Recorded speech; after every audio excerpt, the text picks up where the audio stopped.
बच्चों, आज हम लोग पढ़ेंगे पूर्ण आंतरिक परावर्तन, टोटल इंटरनल रिफ्लेक्शन पर कौन कौन सी घटनाएं घटती हैं या उसके कौन कौन से एग्जाम्पल्स हैं।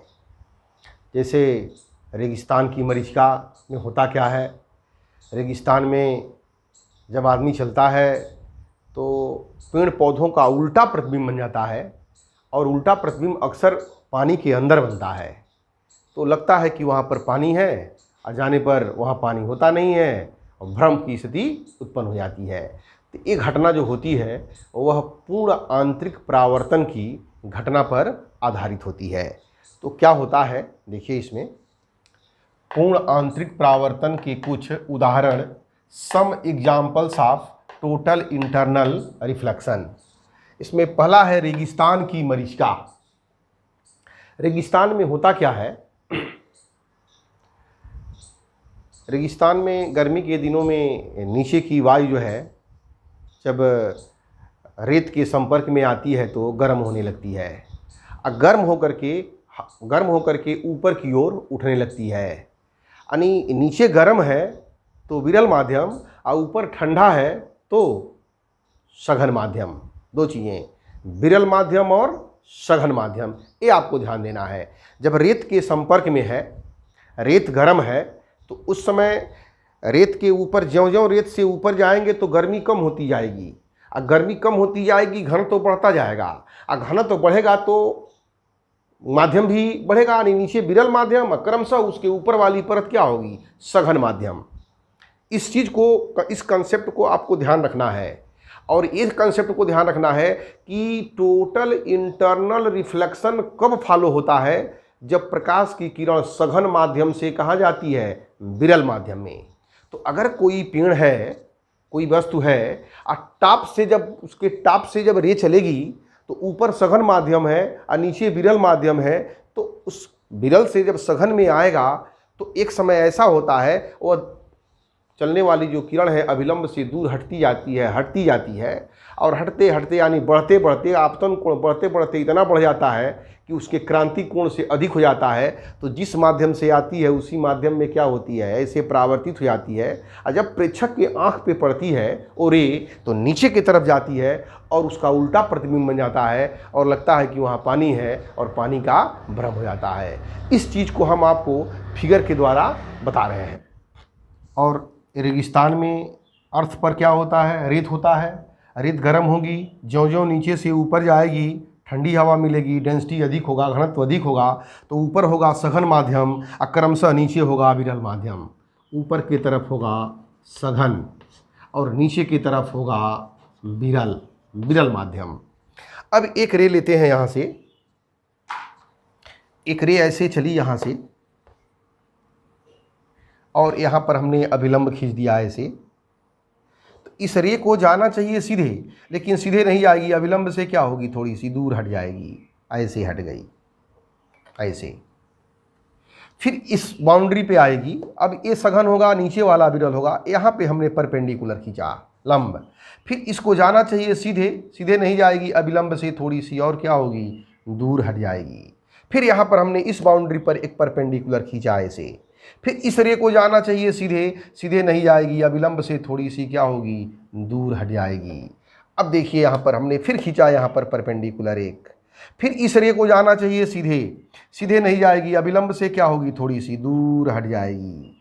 अब देखिए ये आपतन कोण है, धीरे धीरे ये आपतन कोण बढ़ रहा है। और जब यहाँ पर एक परपेंडिकुलर ड्रा करेंगे तो यह आपतन कोण जो है बढ़ते बढ़ते यह आपतन कोण क्रांति कोण से बड़ा हो गया, और क्रांति कोण से बड़ा होता है तो यह इसी माध्यम में क्या होती है, वापस लौट जाती है ऐसे, इसी माध्यम में ऐसे वापस लौट जाती है ऐसे और लौट जाएगी इधर। तो यहाँ पर अगर आँख से व्यक्ति देखता है ऐसे यहाँ से, तो इसको प्रतिबिंब ऐसा दिखाई देता है,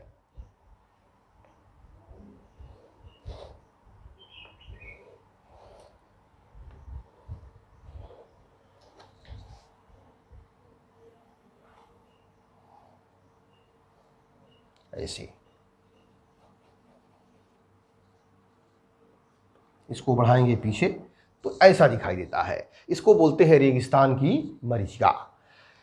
ये रेगिस्तान में होता है। और जब उल्टा प्रतिबिंब बनता है तो पानी में हम देखते हैं अक्सर उल्टा प्रतिबिंब का बनना। पानी तो यहाँ पर लगता है कि पानी है, जल है, और जब व्यक्ति ये आता है यहाँ पर तो यहाँ पर प्रतिबिंब दिखता नहीं है, तो जल का भ्रम हो जाता है। तो इसका नाम रखा गया रेगिस्तान की मरीचिका। अगर आ जाए रेगिस्तान की मरीचिका किस घटना पर आधारित है, प्रकाश का अपवर्तन है कि प्रकाश का परावर्तन है कि प्रकाश का पूर्ण आंतरिक परावर्तन है, तो लिखेंगे रेगिस्तान की मरीचिका जो होती है यह प्रकाश के पूर्ण आंतरिक परावर्तन की घटना है। तो ये ध्यान देना है आपको। मरीचिका लूमिंग क्या होती है, देखिए ठंडे प्रदेशों में ये जो है जल जो होता है, स्टीमर जिसमें चलती है, कभी कभी जल बहुत ठंडा होकर के जम जाता है और यहाँ पर कोई स्टीमर है या नाव है यहाँ पड़ी हुई है, तो नीचे का टेम्परेचर लो है और ज्यों-ज्यों ऊपर जाएंगे टेम्परेचर क्या होगा, इंक्रीज करेगा, यानी घन तो घटता जाएगा, यानी नीचे का माध्यम जो होगा वो सघन माध्यम होगा। यहाँ पर नीचे का जो परत है वो सघन माध्यम है, सघन, और ऊपर ज्यों-ज्यों जाएंगे वो कौन सा माध्यम होगा, विरल माध्यम होगा। अगर यहाँ पर कोई क्या है, नाव है, नौका है, अगर ये नौका जो है यहाँ पर रखी हुई है, यहाँ से प्रकाश की रे अगर ऐसे चल रही है, देखिए प्रकाश की रे ऐसे चली ऐसे, तो यहाँ पर अगर हम परपेंडिकुलर खींच दें इस परत पे ऐसे परपेंडिकुलर, तो ये जो नीचे वाली परत होगी सघन होगी और ऊपर वाली विरल होगी। सघन से जब विरल में जाती है प्रकाश की रे तो अविलंब से दूर हट जाती है, ऐसे हो गई। फिर यहाँ पर हमने क्या किया, एक परपेंडिकुलर ड्रा किया, फिर एक प्रकाश की रे होगी अविलंब से और दूर हटेगी, जाना चाहिए ऐसे तो ऐसे हो जाएगी और अविलंब से दूर हट जाएगी, ऐसे हो गई। फिर यहाँ पर हमने एक परपेंडिकुलर खींचा तो जाना चाहिए इसको ऐसे, लेकिन यह अविलंब से क्या होगी और दूर हट जाएगी, ऐसे हट जाएगी, ऐसे हट गई। अब यहाँ पर जब आएगा, यहाँ पर परपेंडिकुलर खींचेंगे तो पता लगा कि यह देखिए इसमें यह आपतन कोण, धीरे धीरे आपतन कोण का मान क्या हो रहा है, बढ़ रहा है। अब बढ़ते बढ़ते बढ़ते बढ़ते ऐसा हुआ, यहाँ पर आपतन कोण क्रांतिक कोण से बड़ा हो जाता है, तो फिर ये ऐसे पूर्ण आंतरिक परावर्तन हो जाता है यहाँ से ऐसे। और जब पूर्ण आंतरिक परावर्तन हो गया ऐसे, तो यहाँ पर अगर कोई देखने वाला है, कोई व्यक्ति यहाँ पर है, देख रहा है, तो प्रकाश की रे इसकी आँख पे पड़ेगी। अब आँख पे जब पड़ेगी तो जितना नीचे है, अब प्रकाश की रे जब यहाँ पड़ेगी ऐसे, तो इसको क्या करेंगे, ऐसे पीछे की तरफ बढ़ाएंगे, ऐसे पीछे की तरफ धीरे धीरे।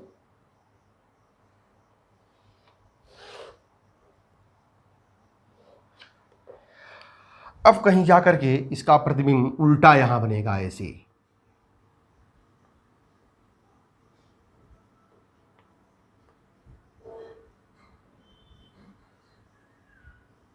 ऐसे उल्टा प्रतिबिंब बनता है। और यहाँ का प्रतिबिंब हमें स्टीमर का यहाँ जो है हमें उल्टा यहाँ दिखाई देता है। इसको बोलते हैं ठंडे प्रदेशों की मरीचिका, या इसको बोलते हैं लूमिंग। तो आज ठंडे प्रदेशों की मरीचिका या अक्सर देता है लूमिंग किस घटना पे आधारित है, मिराज किस घटना पे आधारित है। तो लूमिंग और मिराज दोनों किस पे आधारित हैं, पूर्ण आंतरिक परावर्तन की घटना पे आधारित है। उसमें देखिए प्रकाश का परावर्तन देता है, प्रकाश का अपवर्तन देता है, प्रकाश का पूर्ण आंतरिक परावर्तन देता है, प्रकाश का प्रकीर्णन भी दे देता है। बहुत सी चीज़ें आप कन्फ्यूज कर जाते हैं, तो याद रखिए इसको हमेशा कि ये घटना जो है पूर्ण आंतरिक परावर्तन की घटना पर आधारित है। बहुत अधिक चमकता है, इसका क्या कारण है, हीरे का चमकना पूर्ण आंतरिक परावर्तन की घटना पर आधारित है। होता क्या है, हीरे की कटिंग तराश ऐसे की जाती है, ऐसे मान लीजिए हम कर दे रहे हैं ऐसे हेक्सागोनल, ऐसे कर दिया हमने। और हीरे का जो अपवर्तनांक होता है सबसे हाई होता है, लगभग 2.418, इसको लिखते हैं 2.42, बहुत सबसे हाईएस्ट इसका अपवर्तनांक होता है। प्रकाश की रे इसके अंदर घुस जाती है, अब घुसने के बाद से हर जगह से नहीं निकल पाती है, इसकी तराश ऐसे की जाती है कि कहीं कहीं से निकल पाती है। और जब वहाँ से निकलती है प्रकाश ज़्यादा मात्रा में हमारी आँख पे पड़ता है, और चमकना किसे कहते हैं, हमारी आँख पर ज़्यादा लाइट आए, प्रकाश आए, वही क्या है, चमकना है। तो देखिए अगर प्रकाश की रे अगर यहाँ से आई, एग्जाम्पल देखते हैं इसे, ये हमारा क्या है, ये परपेंडिकुलर है, और बाहर जो है क्या है, रेरर मीडियम है, ऐसे प्रकाश की रे आई, तो प्रकाश की रे को जाना चाहिए इसके अंदर, सीधे सीधे नहीं जाएगी, अविलंब की ओर क्या होगी, झुक जाएगी, ऐसे हो गई, ऐसे आई। अगर यहाँ पर हम परपेंडिकुलर खींच दें ऐसे, तो यह बाहर की ओर नहीं निकल पाती है, यह कोण क्रांतिक कोण से क्या हो जाता है, बड़ा हो जाता है, जिससे ये रे ऐसे इसी मीडियम में क्या होती है, ऐसे रिटर्न हो जाती है, ऐसे ऐसे यहाँ पे आ गई, ऐसे देखिए पुनः यहाँ पे आ गई। अब जब यहाँ पे आती है, यहाँ पर परपेंडिकुलर खींच दें तो पता लगा कि यहाँ से फिर रिटर्न हो गई ऐसे, और यहाँ पे आ गई, ऐसे यहाँ पे आ गई, रिटर्न होकर के यहाँ पे आ गई। अब प्रकाश की रे यहाँ पर परपेंडिकुलर खींच दें तो हो सकता है यहाँ से निकल जाए, अविलंब से क्या होगी, दूर हट जाएगी, और बहुत सी रे आएगी, और यहाँ से जब ज़्यादा रे में मात्रा में निकलेगी तो अब प्रकाश की रे मान लीजिए यहाँ से आई, यहाँ पर हमने खींचा परपेंडिकुलर, अविलंब की ओर झुक गई, फिर यहाँ पर ये जो है रे आकर के यहाँ पे टकराई, और फिर यहाँ से यहाँ गई और यहाँ से बाहर निकल गई। अब ये दो रे अलग अलग डायरेक्शन से आई है, ये नंबर 1 है, नंबर 2 है, यहाँ भी नंबर 1 है, नंबर 2 है। एक रे और देखिए अलग अलग फलकों से घुसी हैं, घुसने को तो घुस गई। अब अंदर 2 बार पूर्ण आंतरिक, 2 बार 3 बार 4 बार पूर्ण आंतरिक परावर्तन जब होता है तो उस रे की ऊर्जा में क्षय नहीं होता है।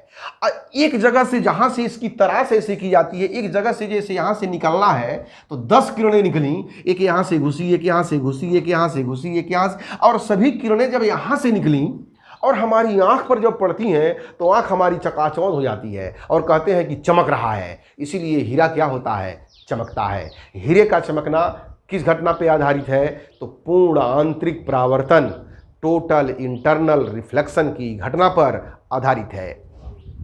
जल में परखनली का चमकीला दिखाई देना। एक हमारे पास ऐसे बीकर है और इसमें ऐसे जल भरा हुआ है,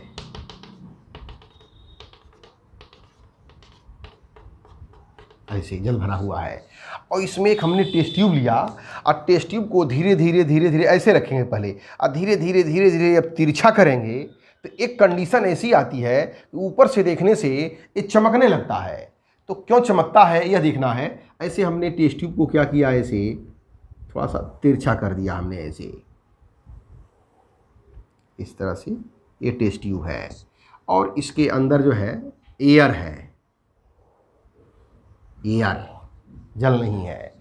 नीचे से अगर यहाँ से देखा जाए, अगर इसमें यहाँ तक मान लीजिए जल भर देंगे कि थोड़ा सा क्या रहे, इसमें वेटेड रहे ऐसे, तो ये जल वाले पार्ट से प्रकाश की रे जब घुसेगी ऐसे एयर से तो ऐसे सीधे निकल जाएगी, ये ऐसे सीधे निकल जाएगी, ऐसे आएगी और सीधे निकल जाएगी।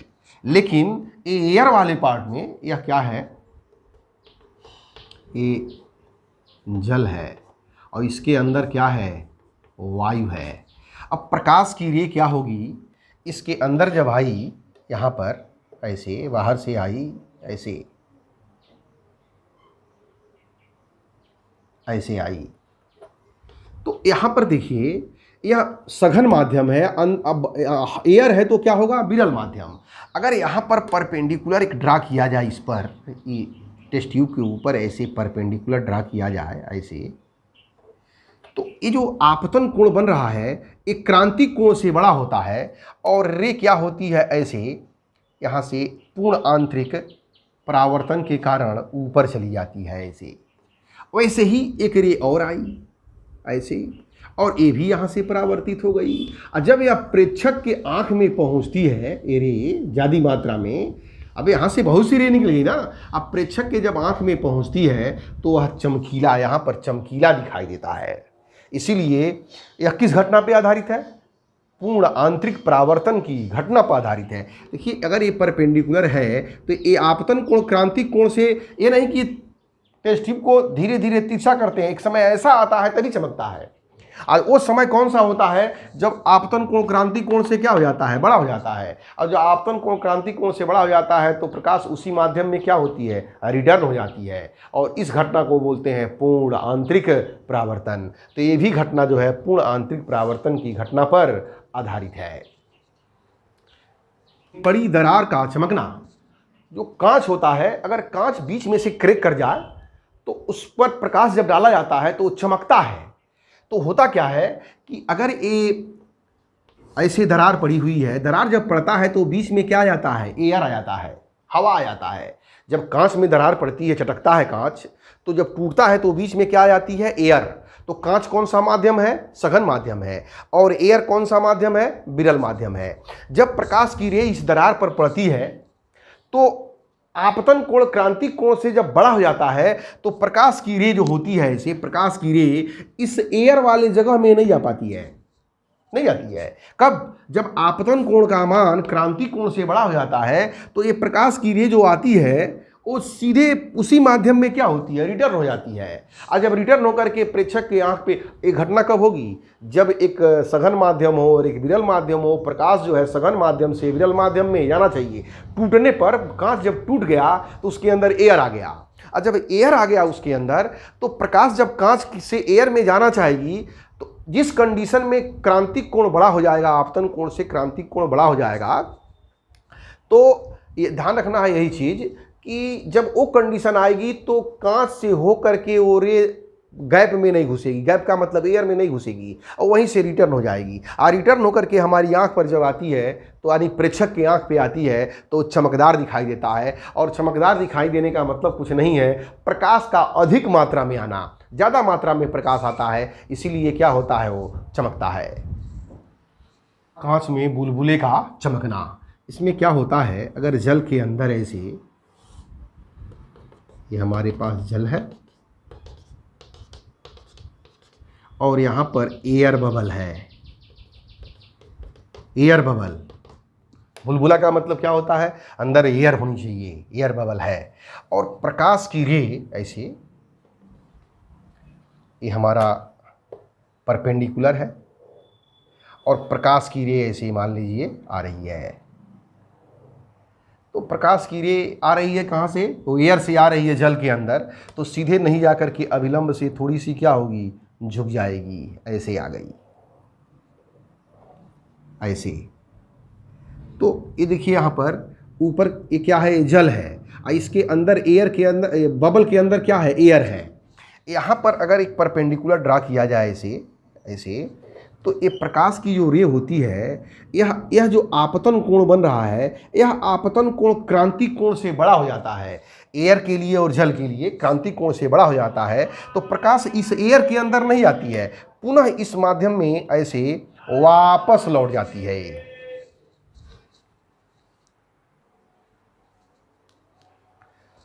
पुनः यह अपने जिस माध्यम से प्रकाश की रे आ रही है उसी माध्यम में वापस लौट जाती है। और जब इस माध्यम में वापस लौटती है तो यहाँ पर आए तो यहाँ पर भी एक परपेंडिकुलर ड्रा करना पड़ेगा, और प्रकाश की रे को जाना चाहिए सीधे, लेकिन अविलंब से क्या होती है, दूर हट जाती है। अब प्रेक्षक के जब आँख में पड़ता है ये लाइट, तो प्रेक्षक की आँख में जब पड़ता है तो उसको चमकदार दिखाई देता है। इसीलिए कांच के अंदर हो एयर बबल, चाहे जल के अंदर हो एयर बबल, वह हमेशा चमकता हुआ दिखाई देता है। यह किस घटना पर आधारित है, देखिए, पूर्ण आंतरिक परावर्तन यहाँ हो रहा है, पूर्ण आंतरिक परावर्तन की घटना पर आधारित है। ये जो आपतन कोण जो होता है वायु और जल के लिए क्रांतिक कोण से बड़ा हो जाता है, और जब बड़ा होता है तो प्रकाश की किरण जल से जल में ही चली जाती है, इस एयर में घुस ही नहीं पाती है। और यहाँ जब बाहर निकलती है तो यहाँ पर प्रेक्षक जब देखता है तो उसकी आँख पर ज़्यादा मात्रा में प्रकाश आता है, तो उसको जो है चमकता हुआ दिखाई देता है। अब एक आर्टिकल और है, इसका बहुत इंपॉर्टेंट है कि ऑप्टिकल फाइबर क्या होता है, प्रकाश तंतु क्या होता है, इसको हम लोग अगले वीडियो में देखते हैं।